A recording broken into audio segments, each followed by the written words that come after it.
Now, Count on 2, live and local in the Lowcountry. This is News 2 at 6. A training mission turns deadly. 5 military members on board killed. We are live at the crash site right now, looking at this scene and also telling you what we've discovered about the investigation.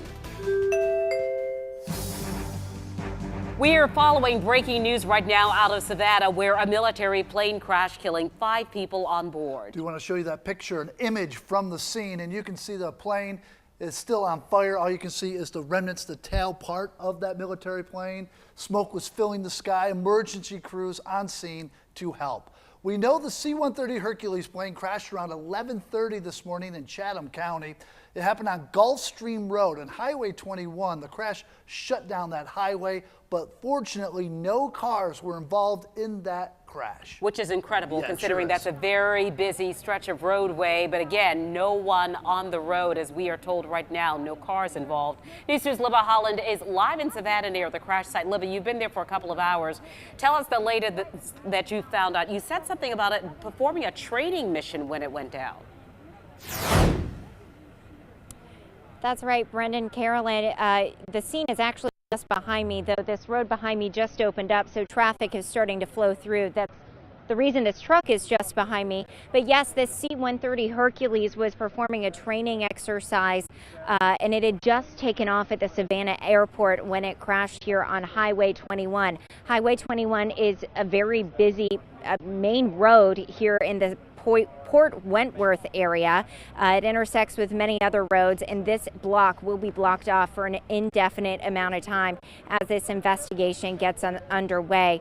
I don't know if we can, but I will tell you that this site it's a very large crash site. It was a large plane that crashed. Just listen to the expansiveness of this scene. Locally, there is a huge impact, obviously. We have Highway 21 from Georgia 307 all the way to Gulfstream Road that is closed, and it will be closed indefinitely. This could take weeks. We have to warn people this could take weeks. The power has been cut to the area, and we are trying desperately to bring the power back up, but right now, until we get everything under control, the power will be cut, and we're not sure of how many people are impacted at this point with the power. So it's a very unfortunate situation, tragedy here in this part of Savannah. I will tell you that they are about to do a new press conference coming up at about 6:30. So if we get any new information before then, we will bring that to you. But I'll be back with more coming up in about 20 minutes. For now, live in Savannah, Libba Holland, Count on 2. Okay, Libba, thank you. We will continue to follow this deadly plane crash in Savannah. A live report coming up tonight on News 2's 10 and 11 o'clock broadcasts. You can also follow us online. Our website's counton2.com if you'd like more information. A Count on 2 news alert for you tonight. The Department of Health and Environmental Control will work with Berkeley County officials to develop a plan to hire a contractor and clean up that abandoned Viva tire plant in Moncks Corner. The plant was shut down last year after DHEC found several violations. In a letter to Governor Henry McMaster, DHEC says the tires pose a serious environmental and public health risk. Details of the cleanup effort will be released in the coming weeks, and we will keep you updated. A man is in jail tonight after leading police on a chase. Mount Pleasant police say early this morning, officers tried to stop the suspect for impaired driving. They say the suspect pulled over in that car on Palmetto Armory parking lot, then took off, leading police on that chase. The suspect's car came to a stop on Chuck Dolly after police deployed stop sticks. They say the suspect then took off. Police were eventually able to catch up with the person you see here. He's arrested. 43-year-old William Weston. He's charged with failure to stop for blue lights and resisting arrest. A News 2 update. The man accused of threatening U.S. Senator from South Carolina Tim Scott pled guilty to harassing the politician. Jason Bell admitted to 2 counts of anonymous telecommunications harassment, as it's called. Authorities say Bell called Scott's office nearly a dozen times in last year, threatening to kill the Republican senator. Bell faces up to 4 years in prison and a $500,000 fine. A CCSD administrator is on administrative leave after a child was picked up by a Lyft driver Monday from school without the parent knowing anything about it. News 2's Deanne Roberts is looking into the story, and she has the latest.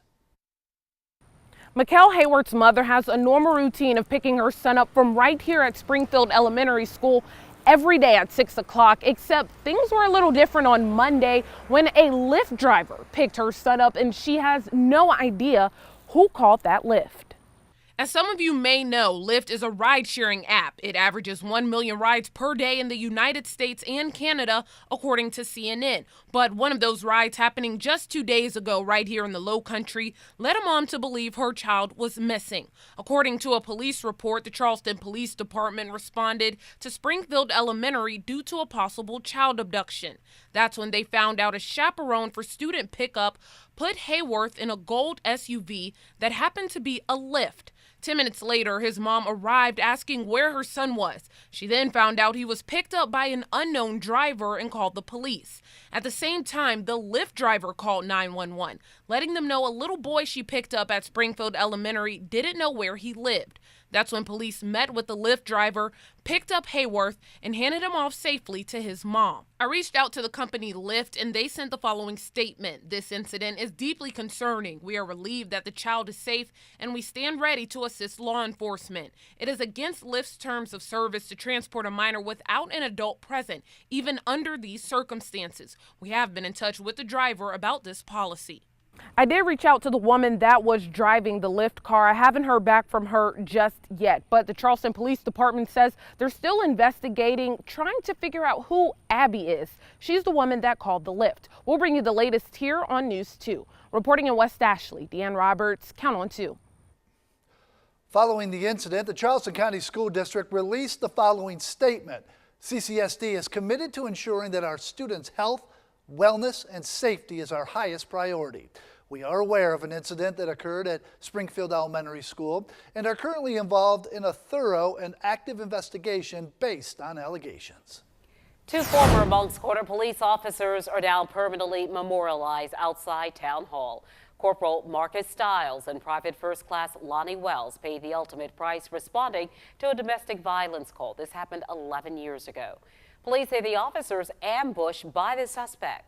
Today, a piece of granite was installed at the base of the flagpole in Moncks Corner to remember these officers.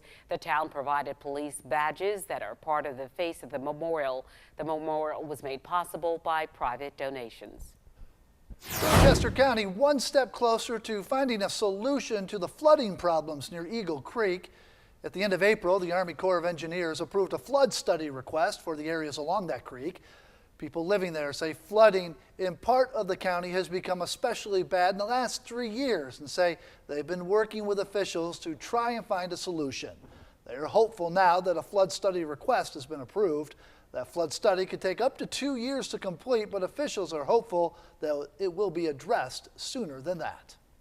Well, as the waters around the Low Country become warmer, we will get to see a lot more sea turtles, hopefully, along our coast. They come to local beaches to nest, but unfortunately, that sometimes means they will become sick or sometimes even injured. Today, News 2 got an exclusive look at the sea turtle transported to the South Carolina Aquarium for care after it was entangled in a fishing line on Folly Beach. So it happens fairly often that these fishermen are out there, Folly Pier, Patchy Pier, fishing, having a great day, and instead of a fish, they're catching a turtle. And it usually is those endangered juvenile Kemp's Ridleys that are going after the baited hooks. Sea turtle experts say if you do accidentally catch a sea turtle, use a dip net to just scoop it onto the pier and then contact the Department of Natural Resources immediately. They also ask that you don't leave any trash behind on the beaches and don't disturb any sea turtles or hatchlings that you might see during your visit to the beach this summer. Next on News 2.